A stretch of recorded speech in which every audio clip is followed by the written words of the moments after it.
Hello, Pistons fans. David Mayo from MLive with another round of your Ask David questions, a video response again this week. This week our question comes from AA, who says, I'm a strong believer in drafting best player available regardless of positions when it comes to amateur drafts, no matter the professional sport, then using trades and free agency signings to address specific roster needs. Does that pass your muster?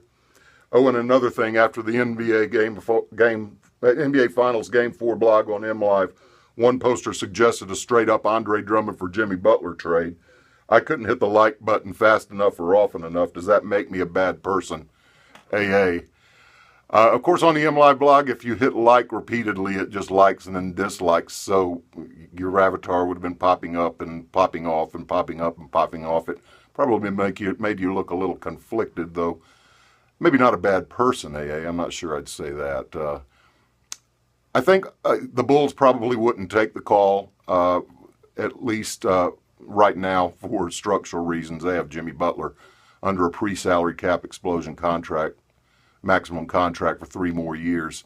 Andre Drummond will sign a post-cap explosion contract this summer. The difference is going to be around $12-13 million over the next 3 years. It's not the amount of money that would make either team discount such a trade if they were both interested, but it's certainly a factor to be considered. And so is the fact, quite frankly, that Jimmy Butler has missed 15 to 17 regular season games in each of the last 3 seasons. Andre Drummond is there every night.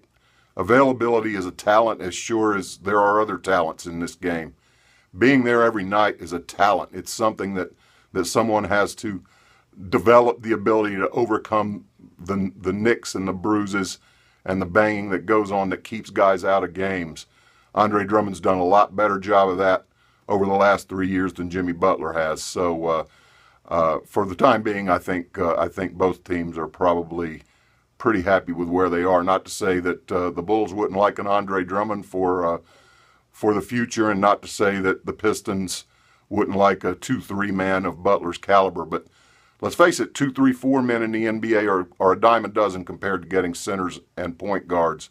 And from the Bulls' perspective, they're probably just as happy to watch Paul Gasol shoot shots over Andre Drummond next year as they are to get saddled with a 35.5% free throw shooter last year. So on your next subject, I'm a firm believer in adhering to your big board, and I think your big board in the NBA has to take existing personnel into question, particularly the better you get, and as your draft position starts to decline a little bit, you have to take existing roster into account when you set your big board.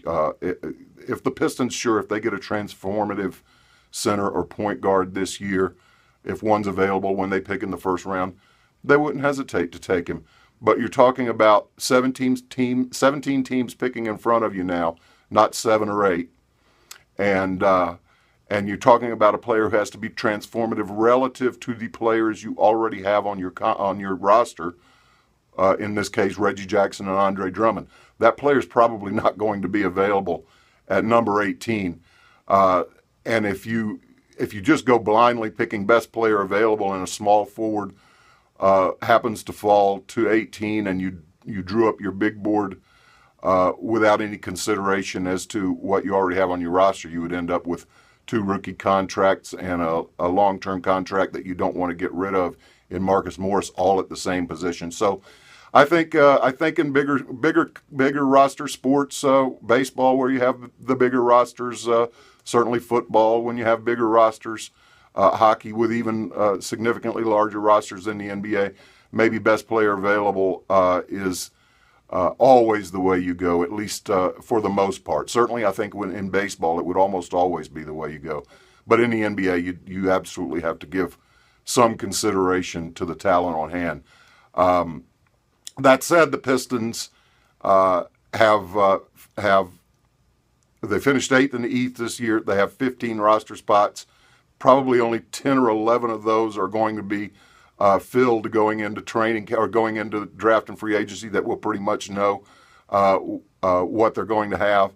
So those last 4 or 5 spots are open, and this team's not good enough that it can't use improvement at every position.